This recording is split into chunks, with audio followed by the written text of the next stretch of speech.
Alright, people, it's Saturday night. It's time to make the magic happen. This is Command Base. Give me a go, no go for podcast. We are go. Tower. Topics are queued. Our breaks are scheduled. Roger that. Professor Clump, do I have a go, no go on your end? Oh, yes, we definitely have a go. I got my sandwich right here. I got my drink. I got my thing of chips. Oh, you mean for the podcast? Oh, yes. As far as I can tell, everything is good to go on my end. It's sandwich time. All right, Professor. All right, then, everybody. Let's do this. Powering up the podcast. Transmitting towers set to go. Everything is nominal. In 5, 4, 3, 2, 1. I love this part. Hello, everybody, and welcome to the absolutely, completely random podcast for Saturday, February 23rd, 2019. Holy crap! February's over! Woo! Okay, almost over. There's still 5 more days to go. Yes, I know, it's painful. But anyway, happily, though, February is almost over. Yay! 2 months down. 10 more to go, right? So what topics do I have to talk about this week? Well, believe it or not, I got another Battle Angel topic. Is basically the creator is calling the movie the greatest in the world. It's good, but I wouldn't call it the greatest in the world. Attack on Titan Season 3 has a release date. That's right. All hell's about to break loose. A Super Mario Brothers game has just sold for over $100,000 at an auction. Holy shit. Unopened, too. Remember a while back when I was talking about Alfonso Ribeiro? Yeah, the one that played Carlton? Well, unfortunately, the Copyright Office said, no way to your Carlton Dance being copyright protected. Ouch! That's gonna hurt. And the new project from the good old people at Gundam is SD Gundam World Sengoku. It's launching with an anime and 2 comic series, and I have some thoughts on that.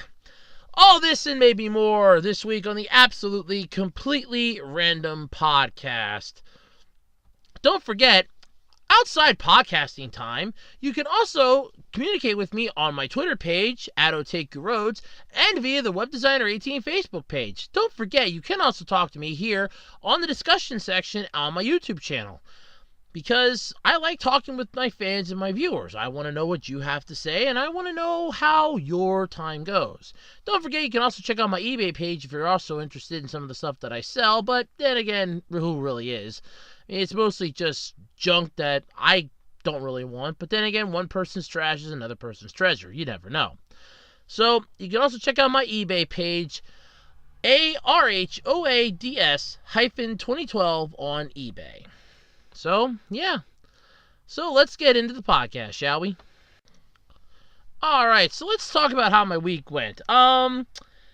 Yeah, this is an interesting week. So, besides 2 days of work this week, which were fun and entertaining, to say the least, what else happened that I found entertaining? Well, for starters, went down to my local grocery store, and this is just humorous in more ways than I could say. So, as many of you know, I am an obsessive fan of Dr. Pepper. So much so that if they would ever have a contest to win a lifetime supply of it, I will enter that thing so many times my hand will cramp. I love Dr. Pepper. I always have. I always will. Granted, it's not good for me, but then again, nothing I do or drink anymore is good for me. I can't drink soda. It's bad for me. Tea's bad for me. Breathing the air around me is bad for me. Fine.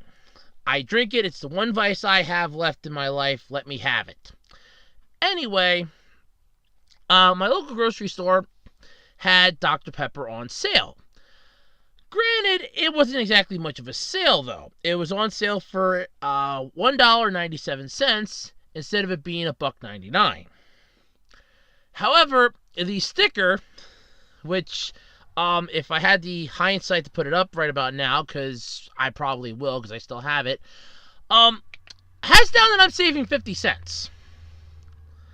So if somebody out there could explain to me, because I'm so curious about this, How exactly I'm saving 50 cents when it's selling for 2 cents less than it normally does, I want to know. I have this picture in my phone. It will be there for the remainder of time because I just find it hilarious as all hell.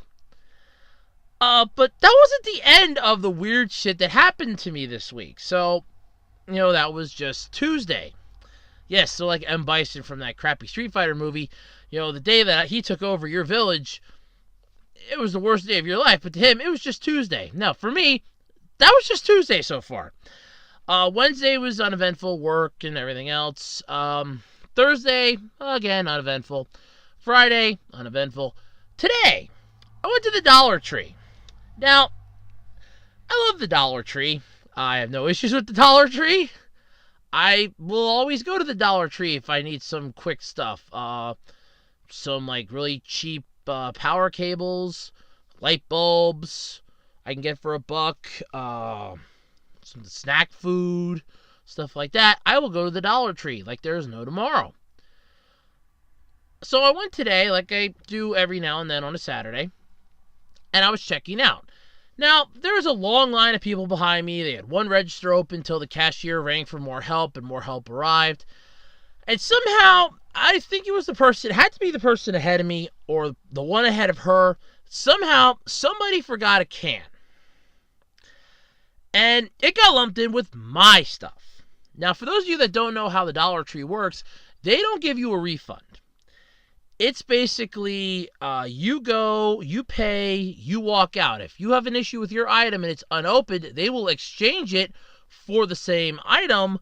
They will not refund you the $1. Fine.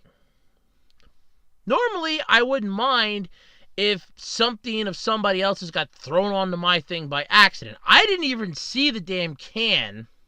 Happily, it was only one can, and it wasn't enough to break my wallet or anything. It was $1 that, honestly, I'm a little upset about it, but not enough to throw a massive bitch fit about it. But anyway, I get out to the car, and I'm looking at my bag. I'm like, what was that small thing that the cashier just chucked into my bag? And I'm looking at it, I'm like, it's a can of potted meat. And all of a sudden, I'm like, what in the hell is potted meat? And I'm quickly reading the thing. I'm like, oh, son of a bitch. I got screwed with this, and this belonged to somebody else. Oh, God damn it. So now I'm like, I'm quickly looking at the receipt. I'm like, well, I can't really go back in and say I didn't get this. I didn't pick this up. Because they're going to say, well, you paid for it, you walked out, they can exchange it. I'm like, you know what? It's $1. I'm not going to cry about it. I found $1 on my way in quarters that somebody in the parking space before me must have just dumped out of either their pants pocket or out of their car seat. I don't know which. I don't care. So technically, they didn't really gain $1. Well, I didn't really lose $1. They gained $1. But in the grand scheme of things, they broke even. Because months ago, I mean, like, this is like late in the last year, maybe even the year before, I bought some comic books there. They had at first it was you get X amount. It was like one comic or two comics for $1, making them 50 cents a piece. Now they're basically one comic for $1. And they forgot to ring one of them up. And now, again, so I'm like trying to figure out why my bill was $1 less than it should have been. And then I get out to the car again. I'm looking at them, I'm going, they didn't ring up this comic. So I'm like, okay. And I just kind of scratch my head. And I'm like, well, that's their fault, not mine. I'm not going to go back in and tell them that you didn't, pay, that I didn't pay for this because you didn't scan it. They're going to look at me like I'm nuts. And believe me, before somebody goes, oh my God, you're inhuman, you're unholy. No, I tried it before. They honestly just told me to get the hell out. That they just marked it as, okay, they screwed up, and they just subtracted the $1 that it was a loss. That was it. I'm not even joking. So, shit happens. But it's just hilarious. It's a can of potted meat. So, they got even with a can of potted meat. I got a comic book for free. They made $1 on a can of potted meat. Yeah, it's funny how the world works. That's pretty much been my week. I finished watching a new cartoon that I found called Committed. It's 13 episodes. I'm planning on doing a review for it, as I think it was really good. And that's pretty much it. So let's get into the podcast, shall we? Because we got a lot to talk about and not a lot of time to do it. Alrighty, so remember last week I went to see the Battle Angel movie? Yes, I liked it. I'm not going to lie, it was good. Yes, there were some plot points. I ironed that out in my review of it, which I also put up last week. So there is that. I did review it. I did see it. It is the last movie I am ever going to the theaters to see, because going to the movie theaters will basically throw my wallet into cardiac arrest. I've seen the movie. It's good. I like it. The creator is calling the movie the greatest in the world. That, I think, is a high step there, and not exactly one that you could live up to. So, yeah. So regardless of how you feel about this, it is doing well in the box office. It's getting some serious praise from fans of the manga. It says a lot. That says a lot, considering your average reactions to live-action Hollywood takes on anime and manga have pretty much been met with, oh dear God. And a lot of you know that I do the same thing. I can't stand live-action adaptations.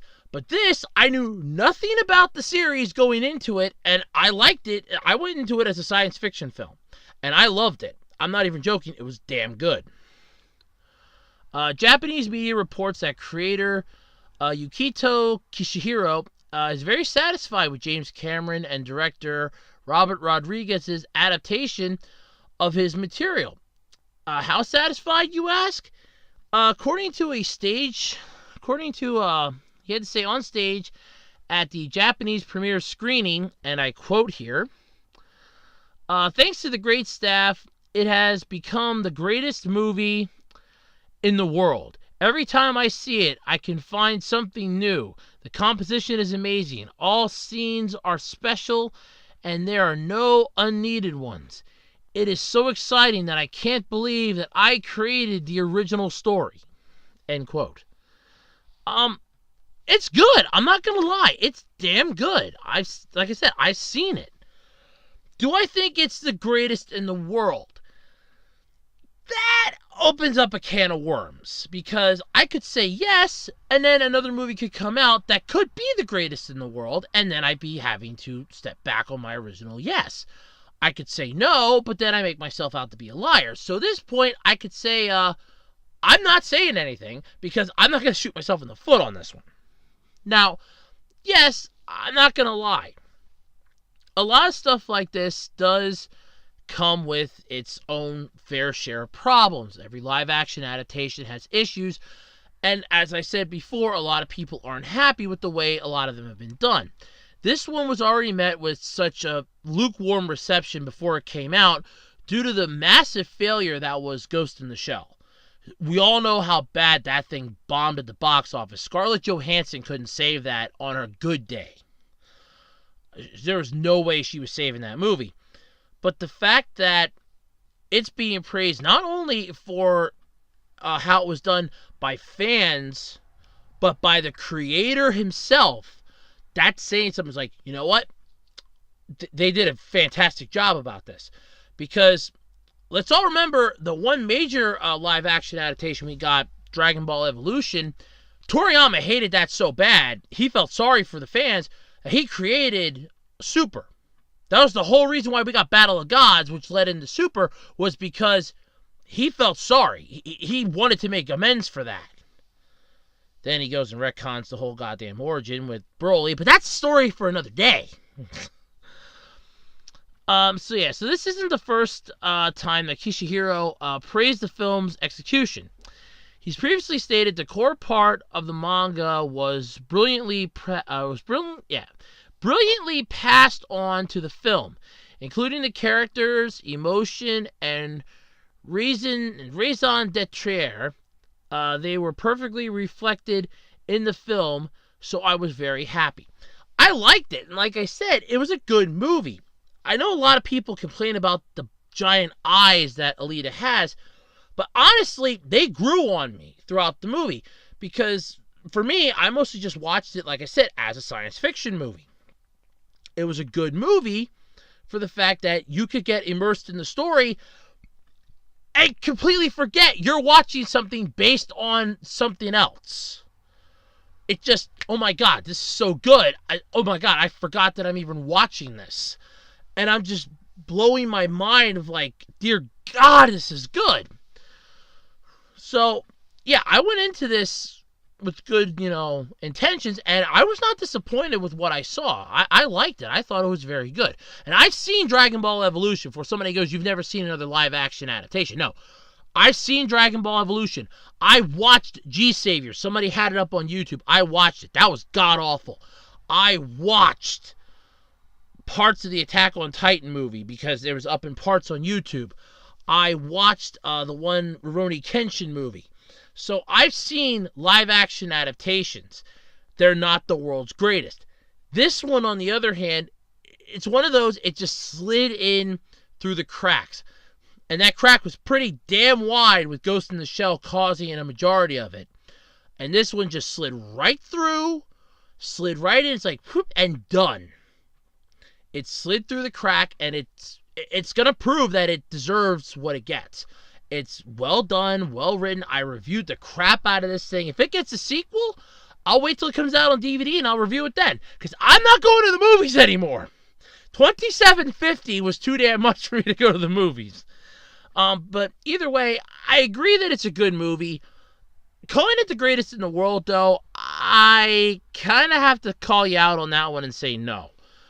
I do not think it's the greatest in the world, but at the same time, I don't think it's bad either. It's a good movie, and it's well-deserved of the praise that it's getting. And it's getting a ton of praise, and it deserves every ounce of what it's getting. So, yeah, I'm quite excited that it's doing well. I hope it keeps going. Personally, I hope the DVD comes out, and I hope I find a way to get myself either like a portable player or something that I can watch movies again in my room, because I don't have a TV anymore. And I can't watch them on my laptop. So, yeah. I mean, that's my problem. I can easily look around for one on eBay. But, yeah, then I can start doing more reviews. But I liked it. It was good. I just don't think it's the greatest in the world. Not by a long shot. Because there are other films, like I said, that could end up taking that title away from it down the road. Because keep in mind, 2019 has only just begun. And you still have the Avengers movie coming out. You have Ms. Marvel coming out. You have Spider-Man... what was that? The hell's the name of that one? Far From Home. That's it. You have that coming out. Not to mention anything coming out in July, August, September, straight through to December. You have all those months where something could come out that could just blow this away. So, yeah. Greatest in the world? For now, maybe, but not entirely. That has a limit. Holy crap, I already have a bonus topic of the week. And this one is actually some weak sauce here. This actually goes along with the last topic about live action adaptations. Who here remembers the god-awful Dragon Ball Evolution movie? I do. It still gives me nightmares. Well, believe it or not, this is actually really creepy. Apparently there was a list of actors that Japan wants as Goku in the next live-action Dragon Ball. And first off, before somebody digs way too deeply into this, there is no plans for a new live-action movie. There's none on the horizon. So, we can all breathe a sigh of relief here for a moment. I mean, as much of a relief as that is, I'm a fan of the old Dragon Ball Z, and Dragon Ball Super, because the new shit now is all retconned, thank you Toriyama, due to the Broly movie, again, thank you Toriyama. So, don't worry, there's no new live-action Dragon Ball movie on the horizon, so we're fine there. But it doesn't mean that one will never come out, and though specifically if Japan hopes to remove the nasty aftertaste that Hollywood adaptation brought us, Because there is no amount of mouthwash in the world you can guzzle to get rid of that taste. That's like French kissing a dead skunk. There's there is no amount of aftertaste. There's no amount of mouthwash that's getting rid of that aftertaste. That's bad after. I'm sorry. That was the best analogy I could come up with. I'm sorry. But anyway, yeah, we had to try to get rid of the taste of it out of the collective mouths of the world. So yeah, it sucks the most here, but it does have its parts. So what exactly does this list entail? Well, it's the 5 choices that fans have ranked. It's like 10,638 men and women with ages ranging from those in their teens to their 60s took part in a poll. And these are the top 5 that were chosen by fans who like to see them in the role of Goku. I know probably none of these, and I probably butcher the names. I apologize in advance. Coming in at number 5, we have Takeru Sato from the Kenshin live-action Rurouni Kenshin movies. Taking that, I actually saw clips from that. I'm going to go with no. Okay, we have Hayata Ichihara from Yakuza Apocalypse. No. Okay, we also have Takayuki Yamada from Densha Otoko. You know. Well, he looks familiar, like he was in a Kamen Rider. Maybe I'm wrong. Coming in at number 2, we have Masaki Suda from Gintama's Shinpachi Shimaru with 1,714 votes. And coming in at number 1 with 1,869 votes. Really piss poor turnout for polls. Number 1 is Shingo Katori, former SMAP member. What the hell is SMAP? Is that a boy band in Japan or something? Well, as far as the reasons for some of the top choices polled, said that Takayuki Yamada had the right level of playfulness for the character. Masaki Suda has the ability to change into pretty much any character. And Shingo Katori's silliness and acting range make him a promising fit for the role despite his age. With these picks in mind, it's the best time to brace ourselves and prepare for the possibility of another Dragon Ball movie. God, let's hope that doesn't happen. Taking the fact that I'm done with Dragon Ball since they retconned it,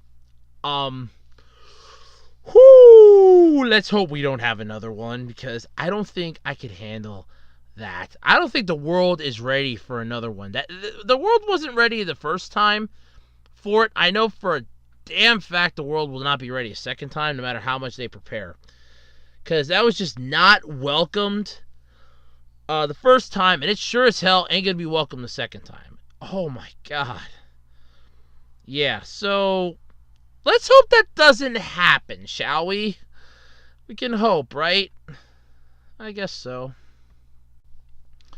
Alrighty, so who out there remembers Attack on Titan, the anime series that basically starts ripping assholes apart, killing people, and basically has this monstrous backstory that's taken 3 seasons to tell.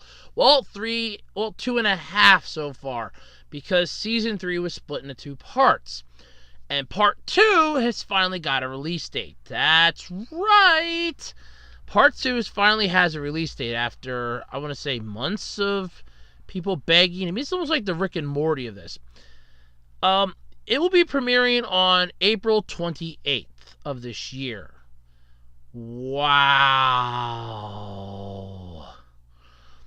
Okay, so the second half of this 3rd season is going to air for a total of 10 episodes. Episodes 50 to 59, according to the anime website. According to the listing for the Gaio streaming schedule, according to the Attack on Titan's anime website, it's only going to have 10 episodes. So I'm guessing there's going to be more than just this part. So I guess 2 1/3 seasons, maybe? I don't know. But according to my information, courtesy of this wonderful topic and article from the Anime News Network, Pony Canyon began streaming a trailer last Saturday for the second part of Attack on Titan Season 3. Reveals the anime is going to debut in Japan on the NHK General Channel April 28th, effectively 12:10 a.m. on the 29th, because time difference, so it was 24:10 or 12:10 time zone difference. Gotta love it. Yeah, Funimation streamed a similar video earlier this month explaining the same thing. Anime is going to be streaming on Funimation now this spring. The first season premiered way back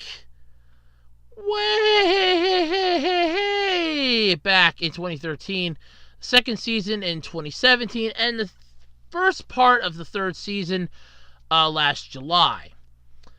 So the fact that it's coming back, which you knew it was going to, because it was just taking a hiatus, is an interesting thing. We knew it was coming back, so it's a good thing that we finally have a date so people stop banging their heads against the wall. When's it coming back? When's it coming back? When's it coming back? When's it coming back? When's it coming back? When's it coming back? When's it coming back? Whereas you don't know. Even I don't know, but now we do know it's 28th it's coming back. So there.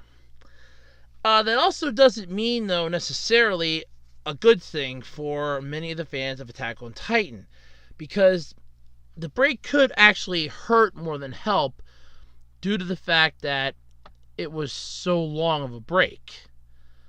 Now, I know a lot of people are going to go, well, Sword Art Online Season 3 recently went into a break. Yeah, that's fine, but at least with that one, it needed it because of certain reasons. My theory is that they can stop doing the dark episodes and actually get back into the good ones, or just polish out the story because it's just a weird story. With Attack on Titan, it's weird for multiple reasons. One, the story itself, honestly, I will agree the first season felt way underdone, and that was all the further I ever got in this series. But from what I've seen of the second season with clips and everything else, it didn't really answer any more questions than it created. It gave more... What's a good phrase for saying it gave more questions than it ever answered? If that makes any sense. It opened up more questions, I guess I want to say, than it gave answers to. And yes, while that's a good and a bad thing, it's really, well, it's weird, basically, because you figure by the third season you should have it down packed and everything else, but the fact that the second season left a few more questions than answers told you that you're getting a third season. They practically were just spoon feeding it to you, at least from what I saw clip wise. Do I think that's a good thing? Yes, no, maybe, I don't know. But at the same time, it's still weird. Then again, Attack on Titan is not one of my favorite series. And yes, like I said, I've seen the first season. I'm just not a fan of it. It really annoyed the crap out of me, because it went from we are the humans, and they showed you the food chain. We're the humans, they're the Titans. They don't need to eat us to survive, they eat us for another reason. And all I'm thinking of after watching that first season and then finding the stuff out from season 2 and from what I've seen so far season 3, I'm seeing a reverse Gurren Lagann here. Because for those of you that don't know how Gurren Lagann went, that's going to be on my anime GBU. I'm going to have to jot that down. I have an entire list of anime series that I've seen that I remember everything of, and I'm currently jotting down to show me how many of these I can do before I got to start rewatching the series again. And I got at least like a 3-page list here, so that's not too bad. That's pretty good, actually. But with that one, the humans were oppressed into underground channels. Any of them that came up to the surface were killed. to keep the human population at a minimum. The reason why is because once the millionth human was born, then the anti-spirals would come, create a whole type of problems, blah, blah, blah. Watch the series. Or wait for my review of it. That's going to be coming up. But anyway, yeah. So every time I was thinking of this one, I just instantly think of that. So, like I said, it leaves more questions than answers, because now where did those come from? And yes, I know the series is probably answering it. Like I said, I've only seen clips from season 2 onward because 1, I don't have cable anymore. 2, I'm not just going to track it down to watch it for the hell of it because I didn't really enjoy the first season all that much. 3, I find clips because YouTube suggests me to watch them because I watch a lot of anime stuff on YouTube. If I'm not checking out like Fresh Prince of Bel-Air or DIY shows or Dorkly, YouTube recommends me to check out, anime clips. And Attack on Titan pops up every now and then. So that's how I see this stuff. It's still, the first season bugged the crap out of me. I had no interest in seeing the second season, and I sure have no interest in the third season, but I just can't understand it. But anyway, so with the third season was aired, though, Funimation has acquired the home entertainment, video on demand, and broadcast rights of the series in the US, Canada, and the UK, Ireland, Australia, and New Zealand. Wow. Crunchyroll, Funimation, and Hulu streamed the first part of the third season as it aired, and Funimation streamed in English dub on Adult Swim's Toonami block, airing from last August until it went on hiatus. I think Toonami should just get its own channel at this point, ditch Adult Swim, but that's just me. But anyway, yeah, so that's pretty much it. You still have the returning staff members at WIT Studio, including the chief director, Tetsuro Araki, director Masashi Koizuka, script supervisor Yasuko Kobayashi, character designer Kyoji Asano, assistant director Hiroki Tanaka, chief animation director Kyoji Asano, and Satoshi Kadawaki, and composer is Haruyuki Sawano, among others. And if I didn't mispronounce a single one of those, then I am back, baby. Wow. Woo. All right. So yeah, so if you're looking forward to season 3 of Attack on Titan finishing its roundup, well, we just gotta wait till April. I always thought it was a weird series, so I don't really care. I'm not looking forward to watching it. I never liked it. I'm sorry. There's some stuff I just don't like, and that was one. Holy crap, is this another bonus topic of the week. And this one's actually sad/happy, depending on where you stand on the fence for this one. So, as anybody that hasn't been living under a rock this week may have learned, Reggie Phyllis Aime, or Aime, or however you pronounce it, Reggie, the guy from Nintendo, he's retiring. He's being replaced by a man named Doug Bowser. God, I'm not even joking on the name. Now, for those of you who don't know who Reggie is, there's plenty of pictures of him. Just type in Nintendo and Reggie in a Google search. He will come up in like 30 seconds. I will always remember him for the Adult Swim's Robot Chicken joke. Come on, Reggie, give us Mother 3. Which I wonder if that might have been a reason for his retiring. But on top of that, I'll also remember him as the person who was pitching the Wii U so damn hard that I honestly thought his job... I'm not gonna lie. I thought he was fired after that thing started tanking into the ground. I thought they fired his ass. But no, he stuck around. So yeah, he basically has been doing it, I think, because there's an entire thing here how he became a Nintendo legend. Yeah, Nintendo's got a lot of legends. Said in the spring of 2004, the public perception was that Nintendo was in deep trouble going into the company's E3 presentation that year.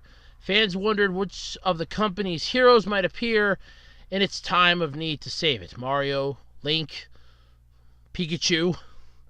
As it turned out, it grew a new hero, Reggie. Yeah, Nintendo was never truly doomed. The company consistently turned a profit every quarter, even in the GameCube era. It had a cool $6 billion in the bank. But it's true that in 2004, its cultural cash-it was at its lowest. Nobody really gave a crap about Nintendo. I mean, back then, in 2004, in the early 2000s, you had the console wars going. You had Nintendo, Sony, and Microsoft. The trifecta going at it with each other.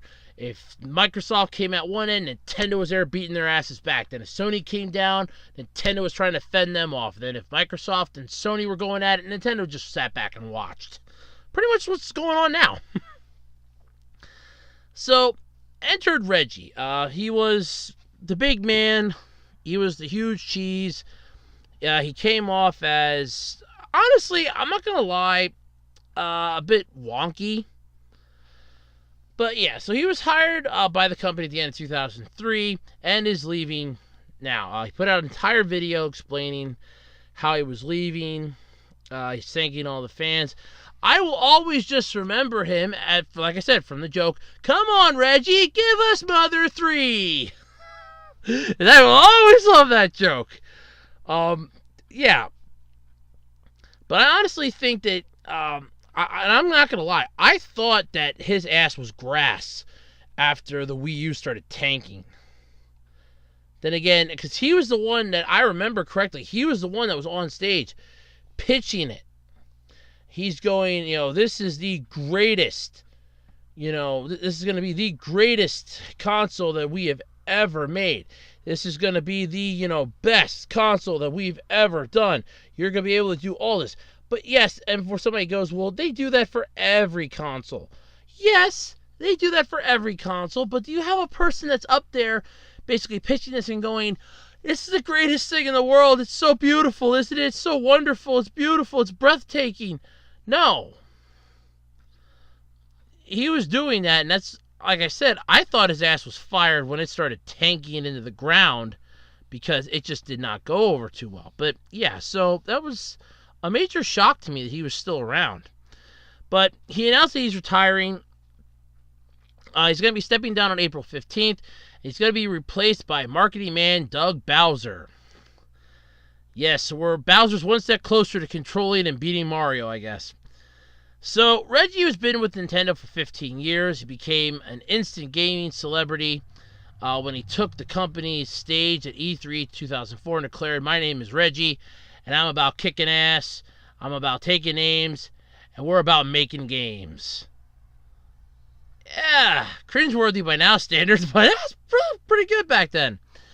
The iconic publisher, he was one of the iconic publisher's most public personalities. Come on, Reggie, give us Mother 3. Like I said, that's how the joke came to be.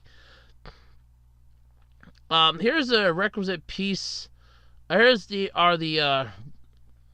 requisite press release quotes from this. But he goes, this is basically... What the hell is this from here? Okay, it's one of the press release things, I guess. It says, "I really appreciate everything Reggie has done for Nintendo," said Shuntanaro Furukawa, president of Nintendo Incorporated Ltd. "Inside and outside our company, Reggie is known as an exceptional leader. We are grateful that he is leaving the business in good shape with strong momentum. While we will miss him and we wish him the very best in his retirement, we are also pleased to have such an able successor ready to step into that role. Doug Bowser and the rest of the team will ensure a seamless transition and continued momentum for Nintendo. Nintendo owns a part of my heart forever," Reggie said. "It's a part that is filled with gratitude for the incredibly talented people I've worked with, for the opportunity to represent such a wonderful brand, and most of all, to feel like a member of the world's most positive and enduring gamer community. As I look forward to departing in both good health and good humor, this is not game over for me, but instead leveling up to more time with my wife, family, and friends." Yeah. Let's see here. So it's been a great fortune to work with him, according to this is from Doug Bowser. It has been a great fortune. It has been my great fortune to work with and be mentored by Reggie for 4 years at Nintendo of America. And rest assured, we will continue to build on his work to evolve and expand our brand, furthering Nintendo's global mission of creating smiles. There are millions more of those to come. Yep, I suddenly see Bowser finally taking over.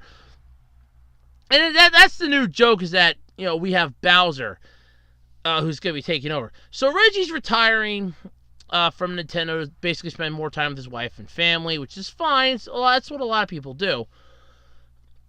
Honestly, like I said, I thought he got fired from after the Wii U started tanking, because he was really pitching that Wii U. I remember that. He was really pitching that thing. But, yeah, so, okay, Nintendo's, he's leaving Nintendo. He's retiring. We got a new person, and it's newsworthy, yeah, but the thing is, this shit happens on a daily basis. Yeah, it's sad, but, I mean, think of it in the long run. The guy's probably set for the rest of his life. If he would want to come out of retirement, he could easily go and work any place in the world. They'll hire his ass like that. So it's not exactly a, bad thing. So there are tons of stuff that he can do afterwards. But yeah, it's still nice that he's retiring and everything else. He's going to be missed. Honestly, he's going to be missed. But I can just hear the nerds screaming at the top of their lungs, "He didn't give us Mother 3!" Because they're going to. I know they are. Because that's how they get sometimes. They're nerds. Alrighty, so here's an interesting topic. You remember Super Mario Brothers? And I don't mean the movie, the Mario Brothers movie that starred Bob Hoskins and John Leguizamo, which I actually thought was pretty good, but is panned by the world. I liked it. No, I'm talking about the classic Nintendo game. Yes, that's right. The classic Nintendo game. The NES game. So there's a new world record for a classic video game that's sold because a near mint condition copy sold in an auction for just over $100,000. It's the first ever video game to sell for 6 figures. Holy shit. The game's so rare because it's one of the only 2 NES cartridges Nintendo sold in a sticker-sealed box instead of the usual shrink wrap. The copy has never been opened, so you can tell it's rare and it's authentic, and whoever bought that, A, is anal about collecting Nintendo stuff. B, had a shit ton of money to spend. C, was not Pat the NES punk. D, was definitely not Pat the NES punk. And E, was not Pat the NES punk, Ian Ferguson, or any of the retro gamers that you see on YouTube. Because if they're that rich, I'd like to talk with some of them, because I think there's a point in time when rich helps a lot of stuff, and they're that rich. I want to know some secrets here. I want some tips. But yeah, so either way, it sucks that somebody like this bought this, and you're never going to see it, because whoever bought this is why it sucks. Whoever bought this, it's staying in their collection. And if they decide to show it off, you're probably have to pay admission to get into it. $100,000. Now, granted, this thing's just going to keep going up in price year after year after year. So that $100,000 investment in like 10 years could be an easy $100 million could net $100 million, and that's a huge ass profit. But still, I mean, after auction fees and everything else that you'll have to pay, yeah, it's not cheap. Not in the least. But still, I mean, it's cool that a game like this sold, but I want to know what the other NES cartridge was that sold with the sticker seal. It says this was only one of 2 NES cartridges that Nintendo sold in the sticker sealed box. Was it just 2 copies of this game, or is there another game? And what does this tell you about like the future stuff? And I know Pat the NES Punk did a thing on his podcast about it. So you can easily check that out. Find it on Pat the NES Punk's YouTube channel. Just look up the CU podcast. I guarantee you'll find it. But it was really cool, though, to find out that a game like this sold for that much scratch. I mean, I thought I was excited when I sold a PS2 game for $100. For almost $100. I was freaking excited. I was like, ah! I was geeking out when that happened. But $100,000, that's 100 times more than what I got for my PS2 game. And my PS2 game was used to begin with, and I got almost $100 for that thing. I wish I had had the foresight to put that on auction. I could have probably made it more of a killing, because then it would have been an auction price and it would have just gone up. But no, I had it on buy it now, and I'm kicking myself ever more for some stuff that I had on a buy it now and not an auction. It's Time Machine 101 when I ever build a time machine, go back in time. But anyway, it's exciting, though, that something like that happened.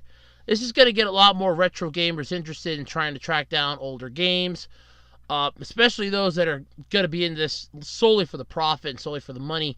They're going to want to look into this and go, I can find some of these games. They're going to be digging through to figure out what some of their games might be worth, to see if they might have something that might be rare and unique, because you have like 3-screw games, 5-screw games, stuff like that.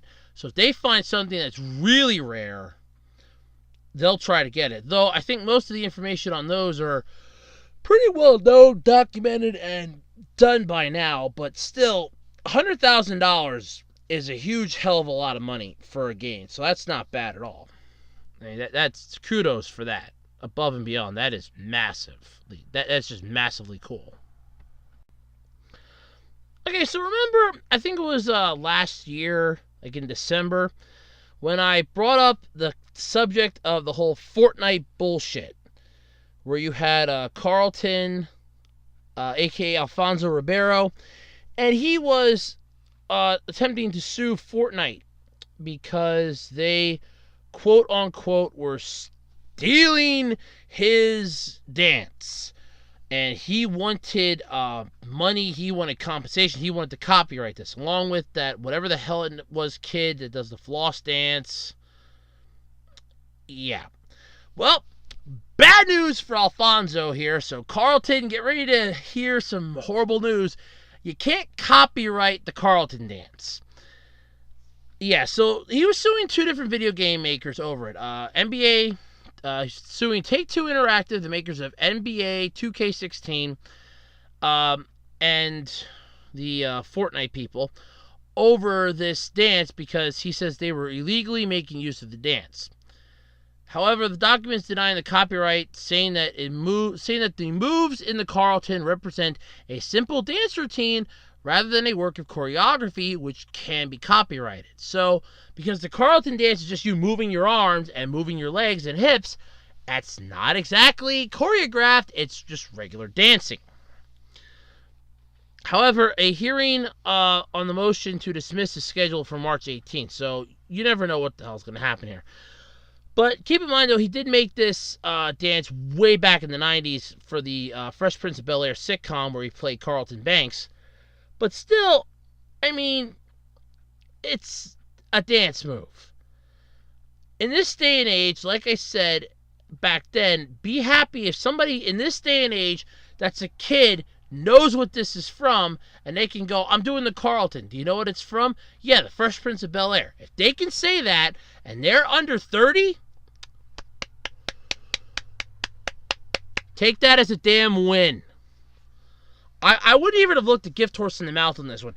If they know what the dance is from, and they know what it's called, and how you made it popular, and why, I would just take that and run, because that's about the best publicity you're ever going to get. But he has been told, effective, I think it was this week, that your dance cannot be copyrighted. You cannot copyright the Carlton Dance. No way can it be done. So you're screwed. I know he's not happy about it. Like I said before, take the win, the fact that people want to use your dance. They're not making fun of you. Believe me, they were doing that back in the 90s. They're not making fun of you. They're not trying to use it illegally. They're using it as, an emote, which could basically mean happiness, which is what your character did when you were doing the dance on the show. You were happy and ecstatic. It's idiotic that you want to sue them over something like this, but then again, like I said, stupider lawsuits have been filed for stupider things, so it's not an uncommon to have happen, but still, it's just annoying as hell. But either way, you can't copyright the Carlton, so that kind of sucks for you. But then this also, for that same feature, also brings about the question for the other lawsuits, like the one with the floss dance and all that. Can they be copyrighted? Because some of the other stuff could also be considered as just a simple dance move. It's, it's not choreographed. It's not a choreography type deal. It's just simple movements. So the question is, can they be considered copyrightable?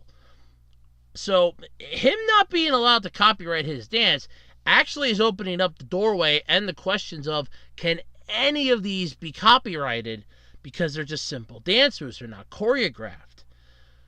If the answer is no, then there go all the lawsuits right out the door. Granted, though, I think the parents of the kid that did the floss dance will probably raise holy hell, and they will sue again, because you cannot tell me that that one is not trying to get money out of this. That's the parents trying to capitalize on this. I don't care what you say. There's no way anybody's going to call me out on that. That's exactly what it is. But if Carlton's dance can't be copyrighted because it's simple dance moves, I think the floss dance might qualify as simple too, therefore probably can't be copyrighted because it's not choreographed. It's just simple dance moves.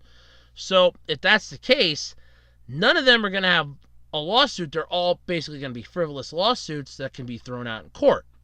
Like I said, I believe way back when I talked about this the first time. So that's just an interesting thing that just comes around full circle.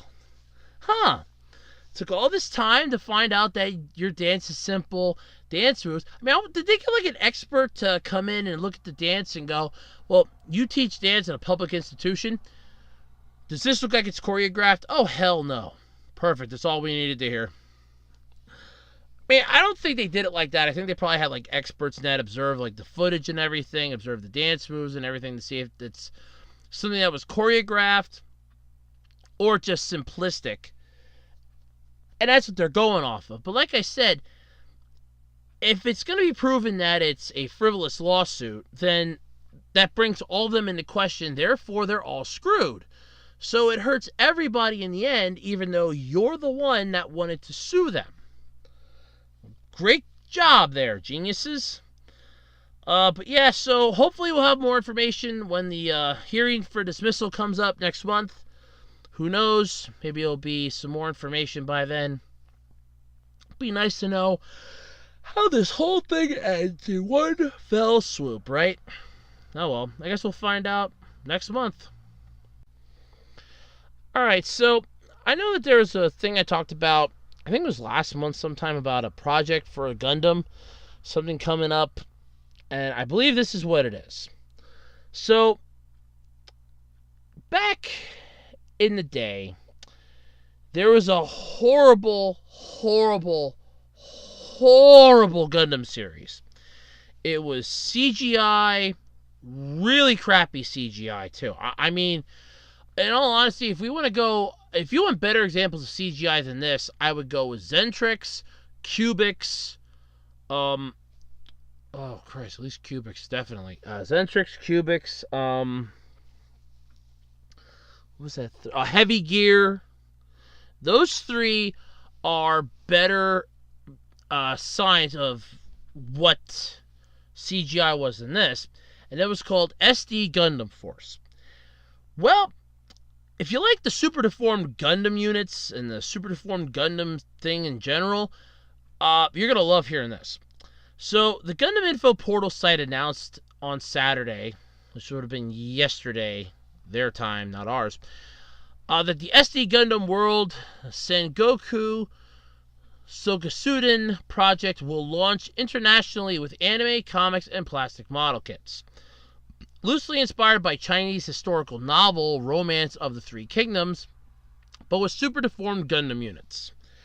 The project from Sunrise and Bandai Spirits is part of the overall 40th anniversary celebration for the Gundam franchise. It's going to be coming out spring 2019. Let's see here. It's project's site officially revealing the animation in July, or officially releasing the animation in July. The project will go overseas in over 14 countries and territories, including Hong Kong, Taiwan, South Korea, the United States, and Italy. The official website also has translations in simplified Chinese, Thai, French, and addition to Japanese. So you're going to get this in Hong Kong, Taiwan, South Korea, the United States, and Italy. My guess would also be China, Thailand, France, and Japan. Let's see here. We have Takahiro Ikizoi, Sword Guy, the animation. Show by Rock is directing the anime at Sunrise, and Toku Mashida, Show by Rock, Wake Up Girls, is in charge of series scripts. Honestly, the pictures don't really do this thing justice. I'm not exactly a huge fan of the super deformed Gundam.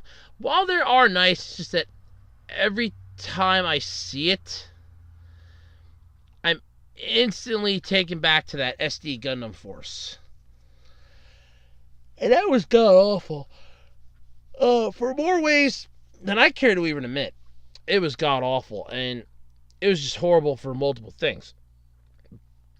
The SD Gundam series was a spin-off of the main Gundam franchise. It anthropomorphizes the franchise's iconic mobile suit mechas, making them smaller, more wonderful. Let's see here. Until this year, the latest anime in the franchise was SD Gundam Sengokuden Brave Battle Warriors in 2010.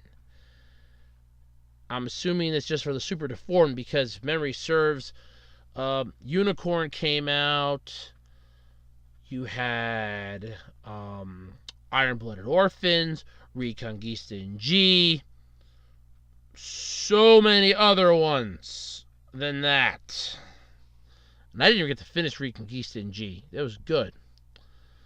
There is a plot synopsis. I'm not really going to read it, mostly for the fact that because I skimmed over it and it is honestly confusing as hell.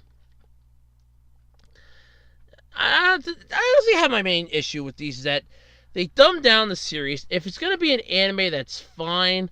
I'm fine with that. If it has like an anime style look to it, that's fine. But if they're going the CGI route like they did with the original Gundam SD Force for the anime series, forget it. It's not even worth your time and effort. And if that's what they're going to do, I say just forget it now while you have a chance. If it's going to be animation and anime, you might have a chance. Taking that we've seen the super deformed Gundam in Gundam Build Fighters, Gundam Build Fighters Try, and Gundam Build Divers, it's not exactly unheard of that we'll see, that they can do it in anime form.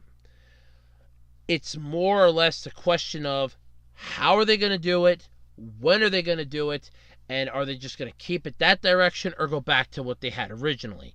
Because the original version sucked ass. I'm not even going to lie. But if they're going to keep it the way it was, that's fine. So if you're going to have the super deformed, but they're going to be in anime form and not, CGI, I'm all for it. But if it's going to be in CGI, the anime is going to be like CGI or something, just forget it. It's not even worth your time anymore. So you're getting an anime, comics, and plastic model kits. So that's what this is going to be. Honestly, I don't mind new model kits that are coming out. I have only one I got a long time ago. It was last year. It was Wing Zero from the Endless Waltz version because I like Wing Zero. I don't have a way to get every single model kit from Gundam that I'd ever want because they're expensive as hell. Those little model kits go for like $30-$40, and I found one on eBay. The person had a decent price on it. When I look around for a decent deal, they had a decent price on it, so I jumped on it, and that's how I got it so cheap. I didn't pay that much. I think I paid like maybe $25 with shipping. And that's not bad. Because it came from overseas. It did. Or did it come from California? I don't know. It either came from over in Japan or it actually came from California. One of the two. But either way, shipping of that thing, I'll pay the shipping on it if it means I don't have to pay $40. That works for me. But yeah, I have my issues with the super deformed Gundams. I don't mind them, but it's the fact that how they're supposed to look kind of weirds me out. Because, I mean, I know they're supposed to be cute and cuddly, and they are, but then at the same time, you want them to kick ass, and I just picture them falling over and looking really cute when they fall over, and it just completely usurps my feelings of, you're supposed to be a kick-ass robot, but you just look so damn cute when you fall over. It's just one of those things. It's I hate it, but at the same time I like it sort of deal. Yeah, that's about what it is. But anyway, that's, I guess, the project that they're coming out with. Truthfully, I would have preferred it to be a game. I'm sorry, I would have preferred a game. Rather than a new series, a comic, and model kits is fine, but I would prefer a game you could play with the model kits. You know, like something like what we've gotten with Build Fighters Try, and Build Divers. Give us the fact that you can customize the model kit, put the model kit on, like this little peg you can hook up to your console, and go to town playing it on a game inside the console. That is something that I would rather have. A new series, not so much. No. I would have rather had something else. I mean, it's not like the technology doesn't exist for what I was hoping we were going to get, but what we got, it just seems like the same old story, same old song and dance, whereas what I'd like and what I thought we were going to get is more along the lines of Skylanders Swap Force, only you're swapping more than just arms. So, yeah, the technology exists, but we're getting an anime series, and new model kits, and a comic. Okay.